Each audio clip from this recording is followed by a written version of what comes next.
বাবুকে ইঞ্জেকশন দিয়ে নিয়ে এসেছি, 3টে ইঞ্জেকশন দিয়েছে আর 2টো খাইয়ে দিয়েছে। তো দেখো ও মানে প্রথমবার প্রচণ্ড কান্না করেছে, মানে প্রথম ওই 1.5 মাসের ভ্যাকসিন যখন দিতে গেছিলাম সেই সময়। তারপরেও বাড়ি এসে সারা দিন রাত কান্না করেছে, সেটা আমি ভিডিওতেও ছেড়েছি। আর হচ্ছে 2.5 মাসের যেটা, সেইটাও বাড়ি এসে কান্না করেনি, কিন্তু বিকেলবেলা থেকেও জ্বর এসেছিলো, 2 দিন জ্বর ছিল।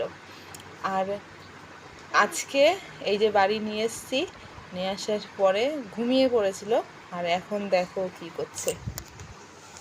এই যে পা দাপিয়ে দাপিয়ে খেলা করছে। ব্যথা দিয়েছে বাবা? ব্যথা দিয়েছে? কি ভিডিও করছি? ভিডিও করে ফোন চালালেই ও বুঝতে পারে ওর মা ভিডিও করছে।